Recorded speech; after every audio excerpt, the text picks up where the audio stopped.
So, top 10 favorite characters. It was my first countdown where I used my modern mic, the really high quality one, rather than that old one that sounds like I recorded it with a potato. Anyway, it was also the first countdown, well, aside from the collab with The Tree's Apprentice, in which I stopped plagiarizing off Alex and Josh in terms of lines. This was also the first, what I'd like to call, modern countdown. So, just thought I'd re-upload it with a bit of commentary. This is going to be the first of a mini-series, sort of like what Todd in the Shadows did with his pre-That Guy with the Glasses videos, in which I'll upload it as they are, well, except for those 2011 vocal countdowns. Those approach with caution. In which I record a bit of commentary for it, as well as show the video on its own. So, here is my first countdown of 2012, top 10 favorite characters in video games. Enjoy. Also, looking back at it, there are a couple picks I find questionable. I'll just let you know which ones they were when they occur.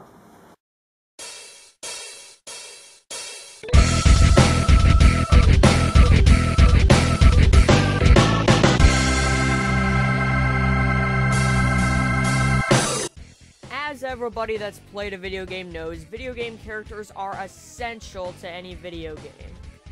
The topic of this countdown relates to characters, but not just any kind of characters.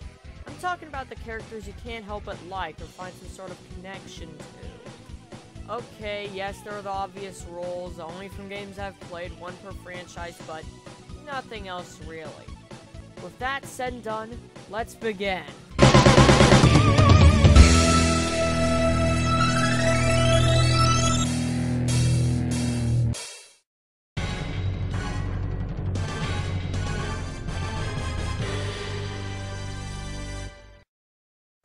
Let's start this list with a game series everybody knows about, the Mario series. Originally, I was going to put both Mario and Luigi on the list. However, I settled on only one of them. And the point goes to those who guessed Luigi. Why Luigi and not Mario? The answer to that question is actually quite simple. Mario has no personality. Literally, the only thing we know about him is that he likes saving Princess Peach often. Luigi's personality, on the other hand, though cowardly, is downright hilarious. And in the Super Smash Bros. Games, he's even better for me to play as. I mean, he had Brawl's best Final Smash in my opinion.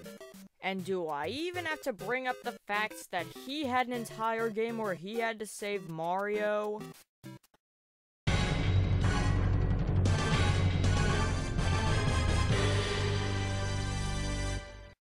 This party's getting crazy.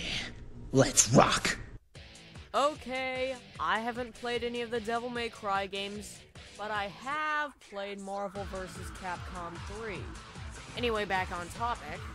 Dante is famous among gamers for his sheer style. Then again, I'm just pointing out the obvious here, aren't I? He also has a few more personality traits I like. I mean, for a half-demon, especially as fun-loving as him, his moral standards are pretty darn high. And do I even have to mention the pain he goes through when he has to fight his twin brother?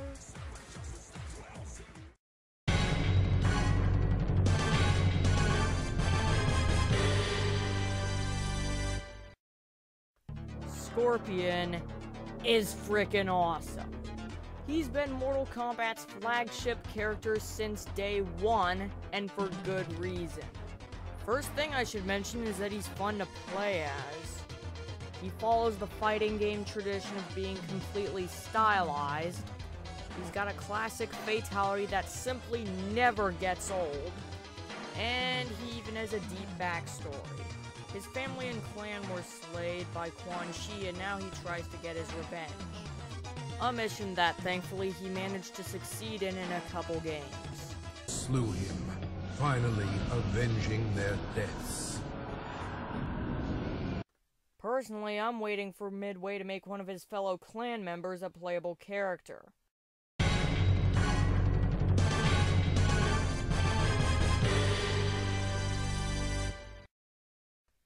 Number 7 on this list definitely takes my pick for most hilarious character ever.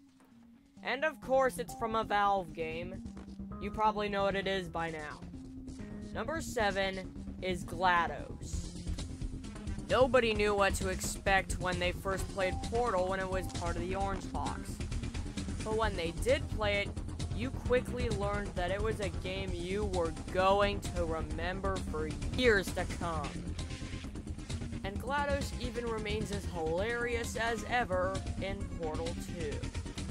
Okay, you know what, I'm just gonna cut the crap and play some of GLaDOS' lines just to show you how hilarious she is. Any contact with the chamber floor will result in an unsatisfactory mark on your official testing record, followed by death. Well, you found me. Congratulations. Was it worth it? Because despite your violent behavior, the only thing you've managed to break so far is my heart. It says so right here in your personnel file. Unlikable. Liked by no one. A bitter, unlikable loner whose passing shall not be mourned. How are you holding up? Because I'm a potato.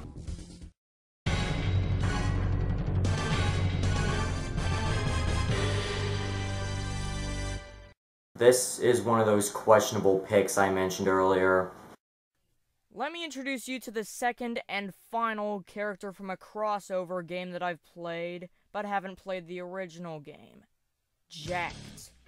The Final Fantasy series has its share of likable characters, and its hateable characters. But Jecht definitely takes the cake in terms of the likability. Sure, he's manly, but that's only the start of the reasons why he's on the list. In all honesty, the reason he's on the list is because he reminds me of an awesome character from a nostalgic game.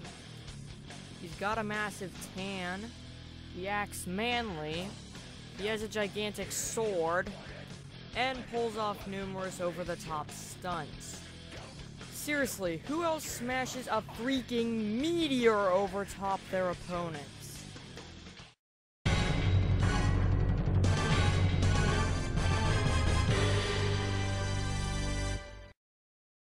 Just like Final Fantasy, the No More Heroes games have plenty of likable characters and plenty of hateable characters.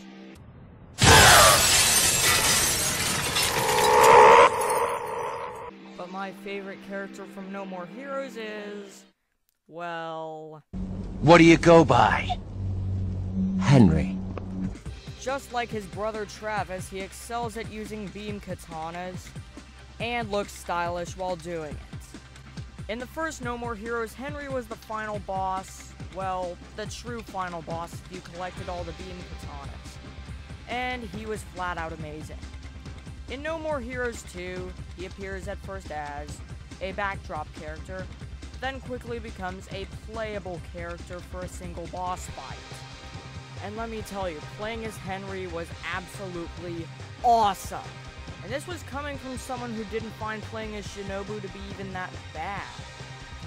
If No More Heroes 3 is ever made, Henry needs to be playable throughout a good chunk of it.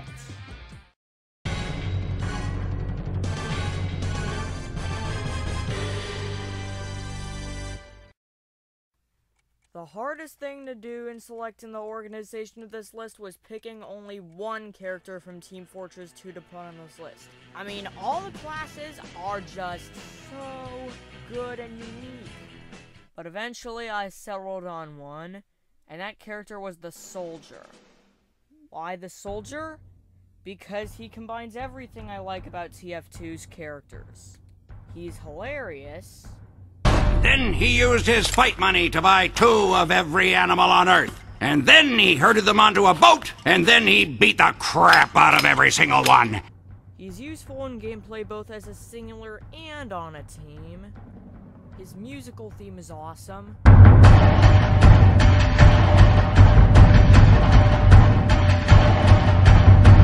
And he even has a good backstory to speak of.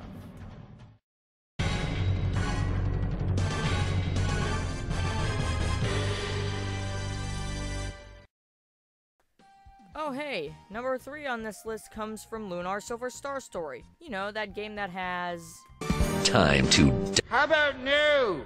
But despite that, I did find a good number of likable characters in the game. But seeing as how this is a one per franchise list, my choice was pretty obvious to me. It's definitely Kyle. Where do I even begin with him? For one, he's really useful in battle. He has a hilarious tendency to get drunk. And he has dialogue that makes him feel like a substitute for the audience. Seriously, what more could you ask for? In other words, let's move on because there is really nothing else to explain.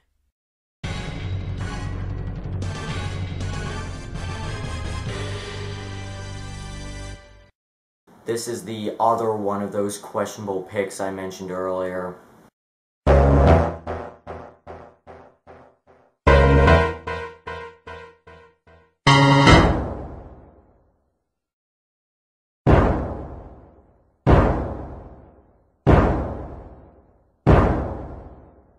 Oh, come on, people!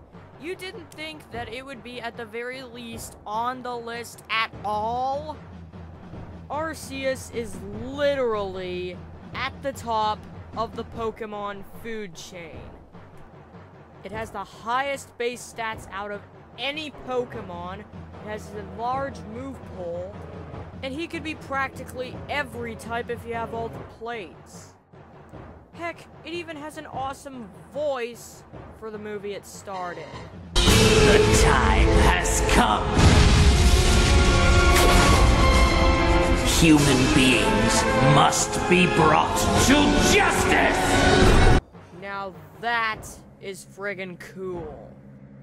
However, there is one particular thing about Arceus that hurts it for me. Behold, it is I, thy Lord Arm. You threw a Master Ball! In other words, I do not get how the Pokemon equivalent of God can be crammed inside a Pokeball and commanded by a teenager. Oh well, I'm probably just nitpicking.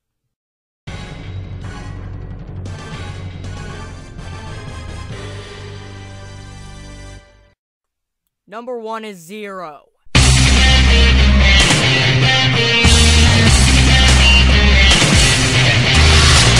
There was no other contestant for the number 1 spot on this list. Although I don't feel the need to explain why he's number 1, I need to anyway. First off, he's got style that puts even Dante to shame. Every one of his musical themes are awesome, from the theme you're hearing right now to his theme in Marvel vs. Capcom 3. And he plays absolutely amazing for me in all the fighting games he's been in. His personality amazes me too. Despite the fact that he has a serious personality and will not stop attacking any Maverick until it's been chopped to bits, he's actually quite loyal to his friends, on a level that he has to fight against his own love interest, and yet even after that he still fights alongside his friends. And you probably thought I was only referring to Zero in the X series. No, I'm also referring to him in the Zero series. In the Zero series, Zero remains as awesome as ever despite some tweaking. To be honest though, Zero retained his personality despite not having any memory of the events of the X series. But there's only one particular reason why I bring up Zero in the Zero series, but oh, what a reason it is. Specifically, I'm referring to the final battles of Mega Man 03 and Mega Man 04. 03's final battle was remarkable because Zero and the player were successfully convinced that Omega was the actual Zero from the X series. However, after you beat Omega, a few of your allies and the Ghost of X appeared to reveal the truth. Omega did in fact have Zero's original body, Although Zero's new body is a copy, his soul now resides inside that body. And then you have Zero 4's final battle. The main antagonist has hooked himself up to a device that could mean the end of the world, however, Zero needs to make the ultimate sacrifice to stop this. And before the battle, Zero gives one of the most awesome and emotionally charged final speeches ever. The music that plays in this said battle, entitled Falling Down, is my current second favorite boss theme, and for good reason. It's intense, and it serves up perfectly as a final send-off for Zero. Why did Zero have to die? But then again, I know someone who could bring him back. Popat Kirby!